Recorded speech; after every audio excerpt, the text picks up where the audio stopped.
बिस्मिल्लाहिर्रहमानिर्रहीम। नाज़रीन अस्सलाम वालेकुम, मैं हूँ इमरान वसीम। नाज़रीन, जस्टिस काजी फ़ाइज़ ईसा ने पाकिस्तान तहरीक इंसाफ साबिक़ वज़ीर आज़म इमरान ख़ान को एक दूसरा सरप्राइज़ दिया है, जिसके बाद तहरीक इंसाफ हक्का बक्का रह गई, एक दूसरे का मुंह तकती रह गई, एक दूसरे का मुंह देखती रह गई। तो ये दूसरा सरप्राइज़ क्या है chief justice of Pakistan justice Qazi Faez Isa का, इस पर आप नाज़रीन के साथ बड़ी अहम डिटेल्स हैं जो आपके साथ हम शेयर करने जा रहे हैं। इसके अलावा नाज़रीन, शेर अफजल मरवत साहब ने इमरान खान साहब के फैसले पर दो टोक जवाब दिया है। इमरान खान साहब का फैसला क्या था और उस पर अब मरवत साहब का जवाब क्या आया है, ये डिटेल भी अभी कुछ देर में आप नाजरीन के सामने रखने जा रहे हैं। इसके अलावा कुछ दीगर ख़बरें भी हैं, उनकी डिटेल्स पर भी आप नाजरीन के साथ गुफ्तगू करेंगे। लेकिन प्रोग्राम का आगाज़ करने से पहले आप उन दोस्तों से दरख्वास्त करेंगे जिनकी तरफ से अभी तक हमारे चैनल को सब्सक्राइब नहीं किया गया, चैनल को प्लीज़ सरप्राइज़ कर लें, कह रहा था सब्सक्राइब कर लें, बेल आइकॉन का बटन प्रेस करें और वीडियो अगर आपको पसंद आती है तो आप लाइक भी करें और शेयर भी करें। तो काजी फ़ाइज़ साहब का जो सरप्राइज़ है वो मेरे सब्सक्रिप्शन के साथ जो है वो मिक्सअप हो गया, तो इस पर मैं माज़रत खा हूँ। तो पहली खबर से नाज़रीन, सुप्रीम कोर्ट से अहम खबर है। कल इस्लामाबाद हाई कोर्ट के 8 जज साहबान को एक मशकूक ख़त मिला, जिसमें मशकूक जानलेवा कहें या नहीं कहें, लेकिन ऐसा केमिकल पाउडर था जिससे नुकसान हो सकता था। तो 8 ये एनवेलप जो है वो भेजे गए थे जज साहबान को, जिस पर कल CTT के हुकाम को बुला के, इस्लामाबाद पुलिस के आला अफसरान को बुला के फर्दर कार्रवाई करने का हुक्म दिया गया। तो इंसदाद दहशतगर्दी एक्ट के तहत मुकदमा दर्ज हुआ था। अच्छा, ये जो 8 लेटर है, इस पर इस्लामाबाद हाई कोर्ट के जज साहबान ने तो मामला ओपन कोर्ट में जो है रिवील कर दिया, इंकशाफ कर दिया। लेकिन ये लेटर सिर्फ इस्लामाबाद हाई कोर्ट के जज साहबान को नहीं, ये 4 लाहौर हाई कोर्ट के जजेस और 4 सुप्रीम कोर्ट के जजेस को भी ऐसा ही मशकूक, जिसमें मशकूक पाउडर था या अपना नुकसान पहुंचाने वाला पाउडर था, वो भी उसमें जो है वो हाई कोर्ट और सुप्रीम कोर्ट के जजेस को भी भेजा गया। अच्छा, सुप्रीम कोर्ट के हवाले से जो रिपोर्ट किया गया उसमें यह था कि उसमें मंदूखेल साहब को भी भेजा गया, अत्थर मिनेला साहब को भी भेजा गया। लेकिन मैंने जो अपने ज़राए से कन्फर्म किया है उसमें ये जो एनवेलप हैं वो चीफ जस्टिस साहब को भेजा गया, ये जस्टिस मंसूर अली शाह साहब को भेजा गया, ये जस्टिस अमीनुद्दीन खान साहब को भेजा गया और जस्टिस शाहिद वही साहब को भेजा गया है। और आज CTT के जो हुकाम थे वो सुप्रीम कोर्ट भी पहुंचे थे और ये एनवेलप उनके हवाले किए गए।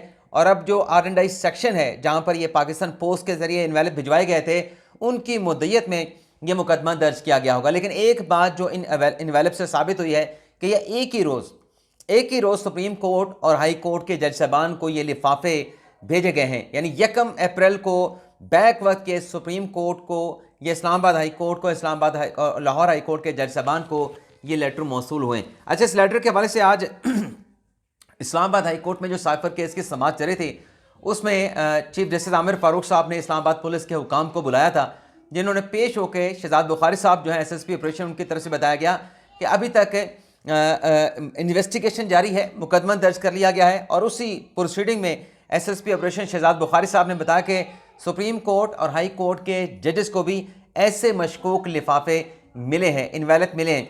लेकिन उनकी तरफ से कहा गया कि हमने जो केमिकल है उसकी एग्जामिनेशन के लिए मुतलका लैब को भिजवा दिया है। लेकिन अपना ये कहना था अपने SSP ऑपरेशन का कि ये कहाँ से आया है, पाकिस्तान पोस्ट के ज़रिए भेजा गया है और पोस्ट बॉक्स में ये डाला गया था। लेकिन इस पे ऊपर जो लगी स्टैंप है वो बज़ाहिर तो लगता है कि रावलपिंडी से भेजा गया है, लेकिन हतमी तौर पे जो है वो उसको पढ़ना क्लैरिटी के साथ मुमकिन नहीं है। यानी इन्वेस्टिगेशन का आगाज़ हो चुका है, लेकिन ये लेटर जो है ये दीगर आला अदलिया को भी भेजा गया। अब देखना ये है कि या ये मामला यहाँ पे रुकता है या फिर सिंध हाई कोर्ट या KP हाई कोर्ट को भी या बलूचिस्तान हाई कोर्ट को भी इसी किस्म के जो इन्वेलप हैं वो भिजवाए जाते हैं या रिसीव होते हैं। इसके अलावा नाज़रीन, हाई कोर्ट की हम बात कर रहे थे, तो पेशावर हाई कोर्ट में आज बड़े अहम मुकदमात की समाअत हुई है। तहरीक इंसाफ को रिलीफ भी मिला है, लेकिन तहरीक इंसाफ के लिए पेशावर हाई कोर्ट से बुरी खबर भी है। पेशावर हाई कोर्ट में नाज़रीन जो फैसला दिया मखसूस नौमुंतखब अरकान के हवाले से कि आप इनसे हलफ लेने मेहरबानी करें, ये भी अपना जो राइट टू वोट है उसको एक्सरसाइज कर सकें। लेकिन इस फैसले पर अमल दरामद नहीं किया स्पीकर KP असम्बली ने, बाबर सवाती साहब गालिबन उनका नाम है। तो ये नाज़रीन, जब मैं कहता हूँ ना ग़ालिबन उनका नाम है, अगर मैं गलत नहीं हूँ तो मुझे कहीं ना कहीं कन्फ्यूजन हो रही होती है। नाम मेरे जहन में कन्फर्म होता है, लेकिन फिर मैं कहता हूँ यार गलत ना कहूँ, इसको इस अंदाज से कह दूँ कि अगर मैं गलत नहीं हूँ, अगर ग़ालिबन यही नाम है, तो मैं इसलिए कह रहा होता हूँ ताकि गलती का अगर एहतमाल हो भी जाए तो आप इसको ऐसे ही समझें कि मैंने बड़े एहतियात के साथ या मोहतात अंदाज में ये बात की थी। तो पेशावर हाई कोर्ट ने जो कंटेम्प्ट की एप्लीकेशन स्पीकर के खिलाफ आई थी, उसमें 2 दरखास्तें आई हैं नाज़रीन, 2 दरखास्तें आई हैं। दूसरी दरखास्त का जिक्र कल सुबह के व्लॉग में मैं करूंगा, जिसमें एक बड़ी खबर है।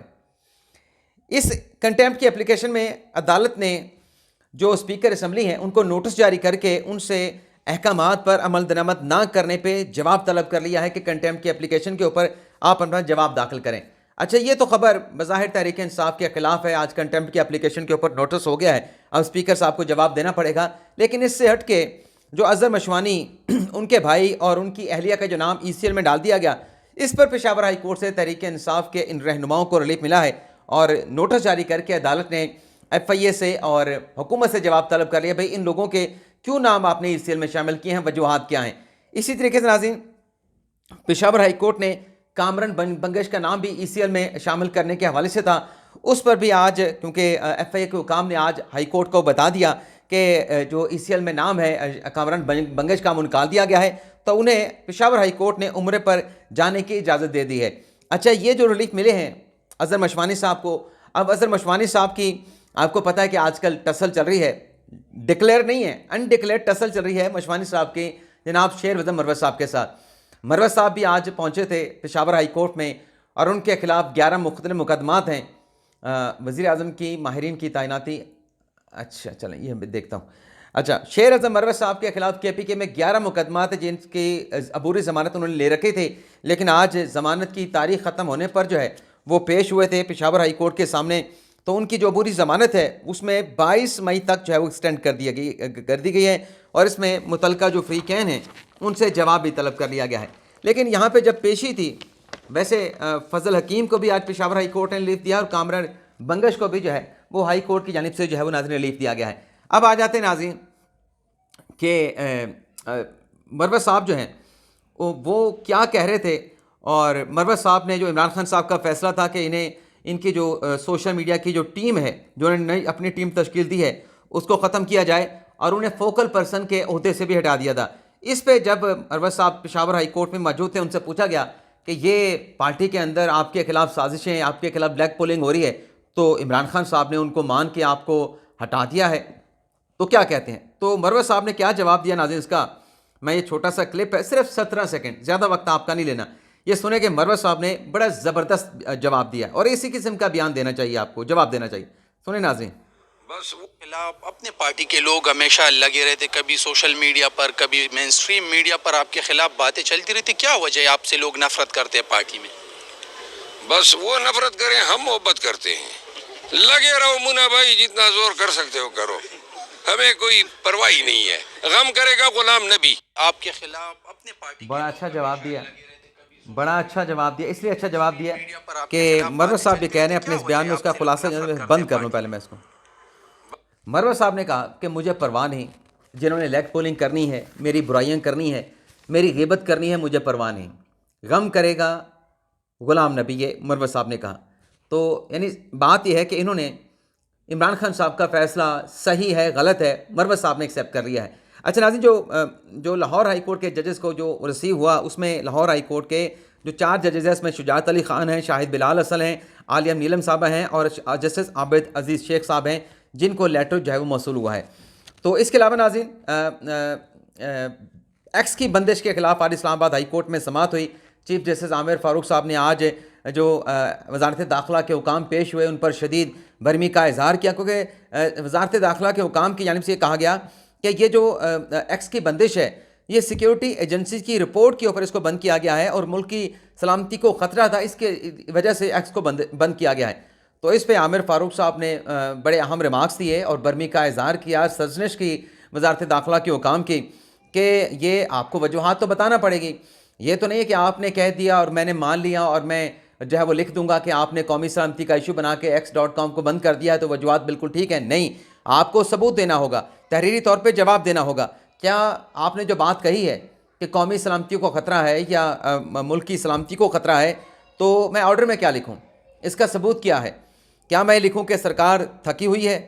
तो 17 अप्रैल तक इस केस की समाअत को मुलतवी करते हुए जज साहब ने आइंदा समाअत पे जो सेक्रेटरी दाखिला हैं उन्हें ज़ाती हैसियत में समन करके बुला लिया है, और ये भी ऑब्जर्वेशन दी आमिर फारूक साहब ने कि हर इदारे में बदनीयती ही बदनीयती है। तो लेकिन फिर आमिर फारूक साहब ने भी कहा कि देखते हैं कि एक्स की बंदिश पर की बंदिश जो है वो कौन सी हाई कोर्ट जो है सबसे पहले उसे खुलवाने में कामयाब होती है।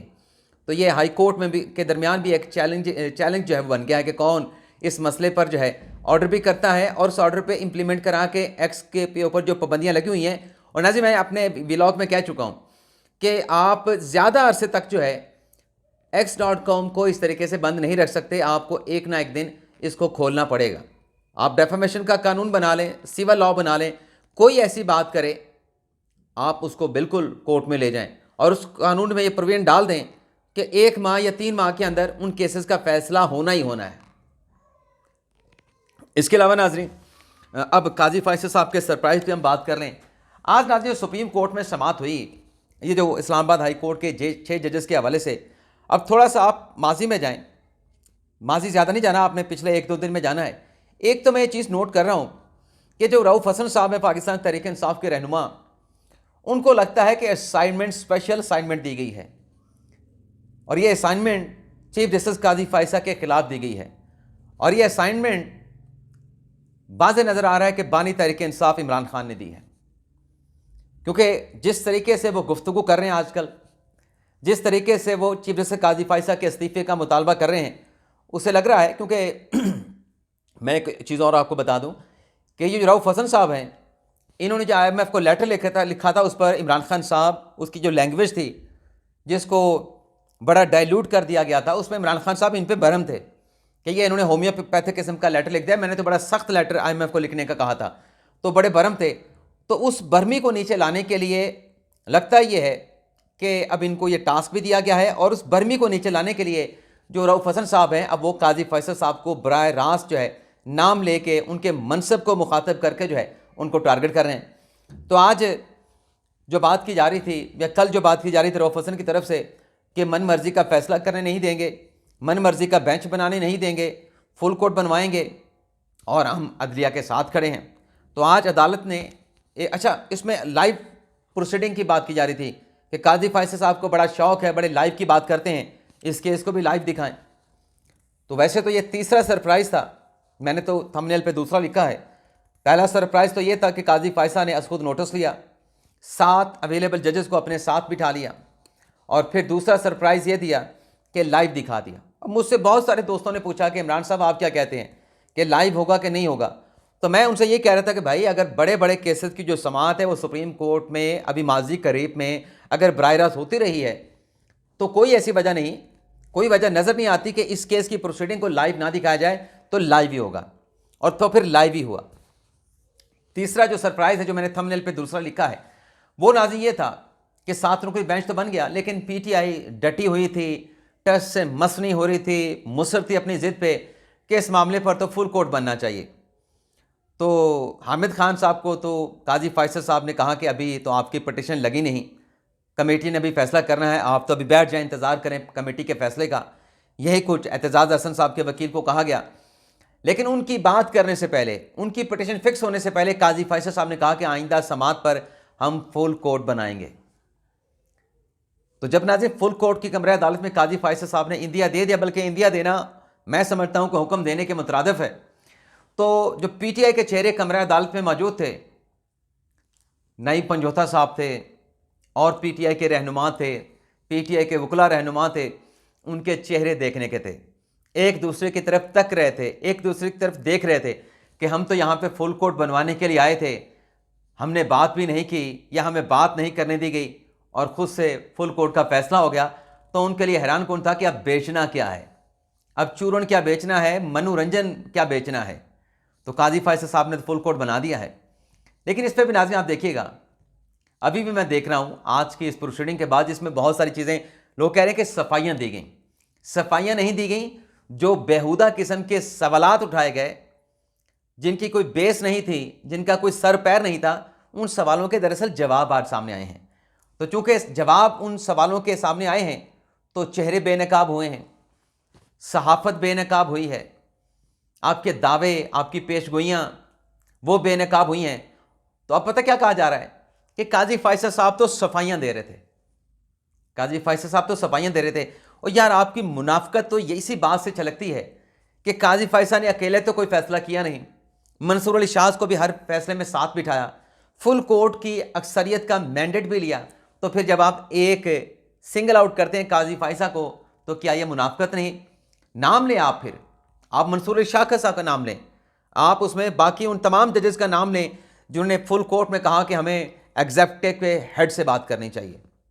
ये जो जजेस ने ख़त लिखा है उसमें जो मदाखलत की बात की है, हमें एग्जेक्टिव के हेड से बात करनी चाहिए, उन तमाम जजेस का नाम लें आप अतर मिनल्ला साहब का नाम तो लेते हैं। अतर मिनल्ला साहब ने बड़ी अच्छी बात की कि मंसूर अली शाह साहब ने जो कहा कि let's move forward, let's move further, छोड़ें माजी को याद करें, माजी से सबक सीखें लेकिन आगे बढ़ें। तो ये मुनाफकत न करें। मंसूर अतर मिनल्ला साहब का नाम ले लिया, मंदू खैल साहब का नाम ले लिया, तो बाकी जजेस जिनको मैंडेट दिया था, जिन्होंने काजी फैसल साहब को, मंसूर अली शाह साहब को कि आप मुलाकात करें, और फिर आके उस मुलाकात का अहवाल ब्रीफिंग दी दोनों जज साहबान ने फुल कोर्ट को, और उसमें फैसला हुआ कि ठीक है इसमें हुकूमती कमीशन बना दिया जाए। तो आपकी मुनाफकत वहीं पे अटी हुई है, वहीं पे डटी हुई है। अगली खबर पे नाज़रीन चलते हैं, अगली खबर पे चलते हैं नाज़रीन, छोड़ें इसको। अगली खबर नाज़रीन, 190 मिलियन पाउंड में इमरान खान साहब की ज़मानतों पे आज समाअत होना थी, लेकिन वक्त की कमी की वजह से आज इस केस की समाअत ना हो सकी। इसके अलावा साइफ़र केस की आज समाअत थी। साइफ़र केस की जब अदालती नाज़रीन कार्रवाई का आगाज़ हुआ, तो जैसा कि मैं पहले बता चुका हूँ कि आमिर फ़ारूक साहब ने जो एडवोकेट जनरल इस्लामाबाद थे उनसे कहा कि आप जो SSP ऑपरेशन है जो IG हैं इस्लामाबाद पुलिस के, उनको बुला लें। तो उनको कॉल किया गया। इस दौरान सलमान सदर साहब ने अपने दलाइल दिए। अच्छा, सलमान सदर साहब के दलाइल आज भी मुकम्मल नहीं हुए। आज वो कह रहे थे 15 मिनट मुझे दे दें, मैं मुकम्मल कर लूँगा। तो जज साहब सुन के थके बैठे थे, उन्होंने फिर कल तक इस केस की समाअत को मुलतवी कर दिया। सलमान सदर साहब ने कहा कि 342 के बयान के बाद 2-2 सवाल इमरान खान, शाह महमूद कुरैशी से पूछे गए और फौरी सज़ा सुना दी गई। मैं नाज़रीन इस नुक्ते को, तमाम चीज़ों को छोड़ के मियाँ गुल हसन औरंगज़ेब साहब ने कुछ सवालात पूछे हैं, उससे मुझे अंदाज़ा हुआ कि गुल हसन साहब को फ़ॉरेन रिलेशनशिप का भी बड़ा वो तजर्बा रखते हैं। गुल हसन साहब ने कहा कि एक तरफ तो ये असद मंजीद के लेटर के ऊपर डीमार्च किया गया, और दूसरी तरफ जो है कहा जाता है कि अमेरिका के साथ ताल्लुकात ख़राब ना हो। यानी जज साहब ये कह रहे हैं कि जब आप डीमार्च करेंगे तो फिर उस मुल्क के साथ आपके ताल्लुकात तो ख़राब होंगे। ये बड़ी पते की गुल हसन साहब ने बात की है कि जब आप किसी को डीमार्च करेंगे तो फिर उस मुल्क के साथ आपके ताल्लुकात ख़राब होंगे, और ताल्लुकात ख़राब ना करने के लिए आपने इमरान खान को जेल में डाल दिया। बड़ी अहम बात की, बड़ा नुक्ता जज साहब ने निकाला। नाज़रीन नोट आपने करना है। फिर जज साहब ने कहा कि एक मुल्क ने खौफनाक बात कही और साइफ़र आ गया, क्या वो आप बात बता नहीं सकते?